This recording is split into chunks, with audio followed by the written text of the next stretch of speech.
or the political topics that happened throughout this week.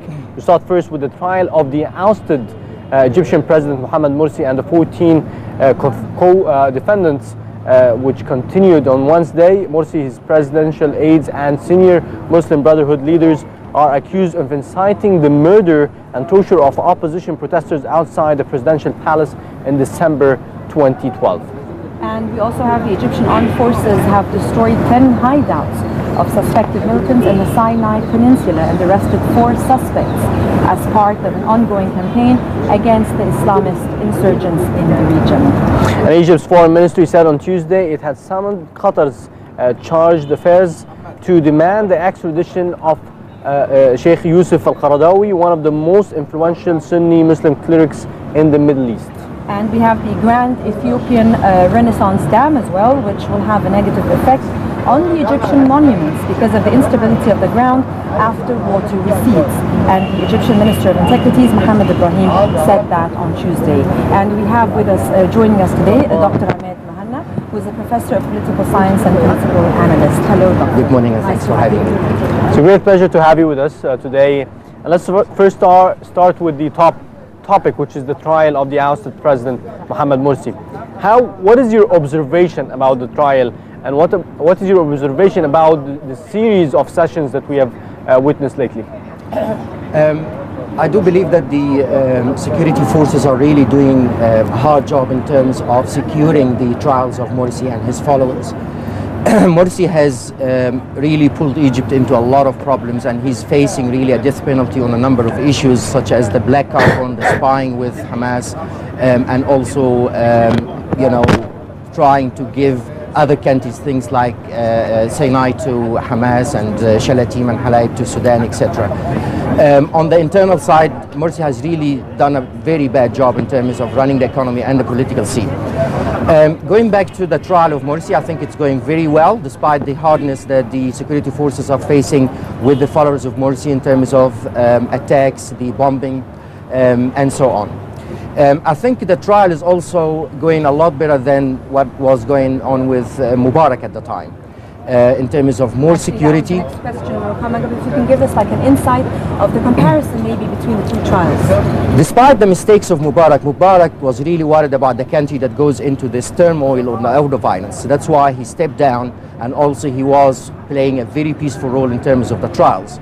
While Morsi was not worried about the Egyptian and the collapse that Egypt can face during his trials by his followers. So he keeps really mobilizing his followers to attack the security forces and also run the country into a violence and a civil war. So the major difference really is between a commander in an army officer who loves Egypt, yet he did a bad job, and Morsi, who's actually a spy against Egyptians. So if we're looking at the charges itself in the trial, so from a high level or holistic view, what are the charges against the ousted president? The main charge that Morsi faces is the black carbon issue, where he really spied against Egypt, giving confidential information to the United States, CIA. He's really major part in that. And then secondly, also spying with Hamas on Egypt, exchanging information with a foreign entity. On top of that, also he's facing a number of corruption issues in terms of putting his followers into position, acquiring a lot of resources of Egyptians not by the right way. So I think he's facing a death penalty if the security forces and the legal system can prove all these issues against him. Well, moving to another controversial issue that's going on these days is, of course, the candidacy for presidency, Field Marshal Sisi. Now, he's gained a lot of popularity, but now, once he's about to become a candidate, presidential candidate, there has become a little bit of opposition in the sense that some people are opposing and some people are now for him. What is the reason for this controversy that's just coming up? Let me go back to June 30th. Marshal Sisi has really faced 3 alternatives, and he had to choose one. Either take Morsi's side and start a campaign of imprisonments to the protesters, or take the people's side and help in overthrowing Morsi's government or regime, or remain neutral. And I think the personal or the human characteristics of Sisi has really led him to take the people's side. And at the moment, he's become the warrior leader or the hero of the Egyptians. Now, taking him into the presidential candidates, I personally don't prefer him to go into the presidential campaigns, and I still think that he's not going to. Sisi is a man of information. He was a chief of the Secret Service. He knows how to use information, so I don't think he will go. In terms of going, at the moment, we don't really need anything from Sisi as the Minister of Defense. But as soon as he steps into the president's sphere, then he'll be facing a number of issues that he has to deal with: economic, political, socio-cultural, etc. So, is he really going to be able to be a good president? Based on his characteristics, I do believe he's going to be a good president, because he also put himself in a position of Gamal Abdel Nasser, the hero that is always remembered by the Egyptians. So yes, there will be people against him and people will be with him. And I could see that a number of highly educated people are started to see, no, we don't want Sisi as a president. We like him as the defense minister. We want him to help build institutions in Egypt without being the president, help us to run into a new phase of democracy without going back to the army rule. Yes. So one of the charges against the ousted president is accused of inciting the murder and torture of opposition protesters outside the presidential palace in December 2012. And at that time, it was said, it was a fact that the Muslim Brotherhood supported. They went and they attacked the protesters who had set in front of the presidential palace.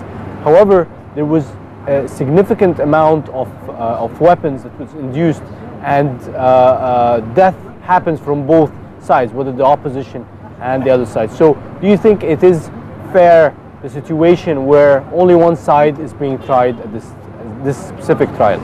I'd like to go back to the period between January 25th and June 30th. I think the Muslim Brotherhood, based on the agreements they made with the states and Qatar, they knew they're going to run the country, and they were preparing for a civil war.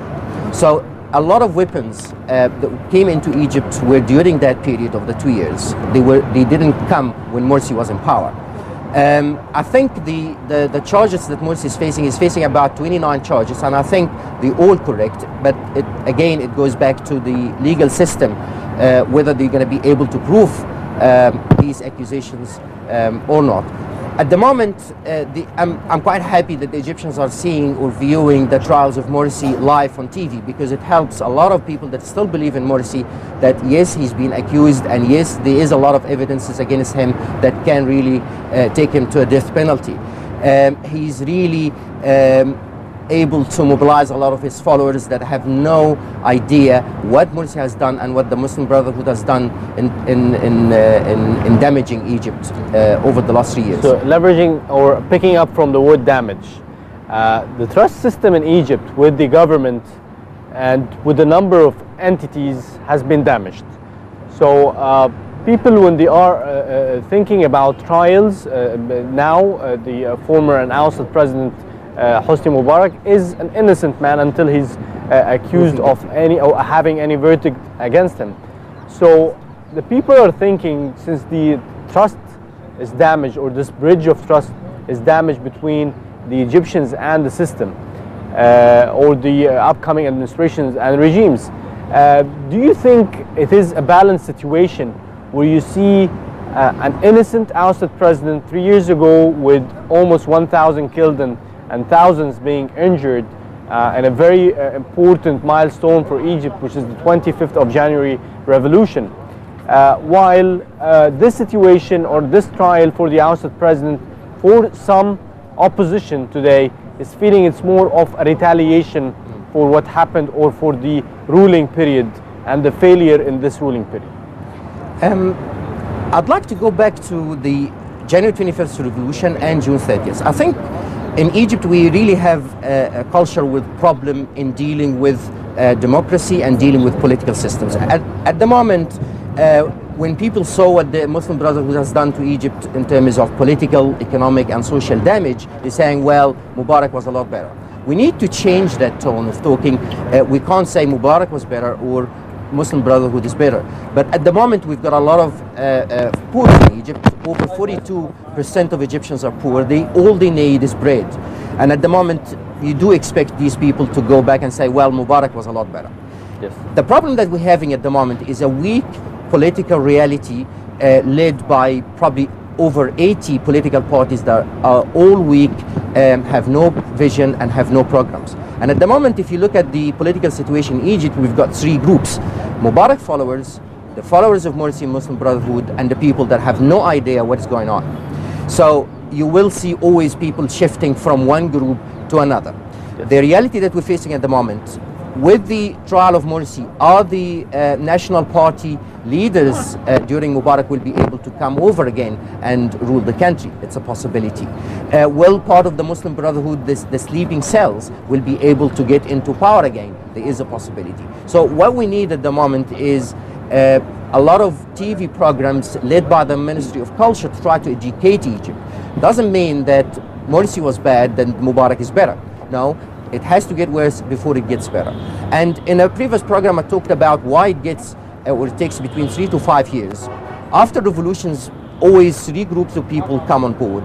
The charismatic groups, led by a number of charismas, like Amr Musa, establish a party, so people follow Amr Musa, not necessarily the party. Number two, the idealistic groups that basically enforce certain ideas, and we see the Muslim Brotherhood playing on the religious ideology. And the third group is the clientele, the ones that pay people to support them.